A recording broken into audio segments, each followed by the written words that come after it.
Andy, given some of your perspectives in the industry and the career field and the future, what sort of advice would you give to students today that they can act upon that would position them best if they were interested in entering this field? And what I'd like you to think about are knowledge sets maybe that they can gain, skill sets they can perhaps acquire, or experiences. I mean, just building on what we've been talking about, Jeffrey, you know, if you want to sell something in 2020 and beyond, it's increasingly clear to me that you need to know math, you need to know stats, and you should probably know a little bit of computer science, at least enough to be able to have a conversation with somebody who works for you or works with you. Like I said, you know, the familiar tools of, you know, being able to shake somebody's hand or, you know, use these kind of everyday rule of thumb practices about luxury cars and walking with a kid. I mean, we don't have those anymore. And we're unable to operate on a kind of a one-to-one relationship. And so the only way to really, you know, grow as a brand and sell things, which maybe, I don't know, maybe these days Middlebury College students don't graduate and immediately want to go sell stuff. I don't know if things have changed since I was there, but you got to approach this like a quantitative problem. You know, I know when I was in school, we got to like not do one of the distribution requirements, I think they were called. And, you know, there's the, you know, the horrible DED, deductive reasoning, that I think almost everybody I know took as the one they didn't want to do. And I would say, you know, lean into that one because it is very quickly facilitating all the others. It's more important, I think, than it's ever been.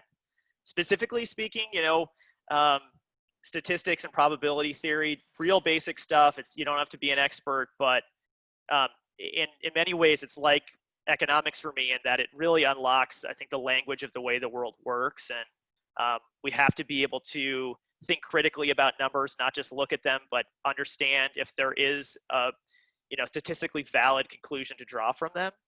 And then the other thing is just, you know, some basic introduction to some kind of computer language. Could be something extremely simple like JavaScript, does not have to be complicated. Really, any language. It's, you know, it's just like learning how to write or read, you know, speak a language or two. It's just a way that you can now create things in our time that will enable you to go out and be a successful merchant or really in any other thing. Does that help for practical skills? I think so. Okay. The other thing I'd say, Jeffrey, you know, if I were in school right now and wondering what I'm going to be graduating out into, I think it's a unique time. You know, I mentioned this to you, Jeffrey, last time we spoke, but my first week at Middlebury was September 11th, 2001, and so much changed that week. You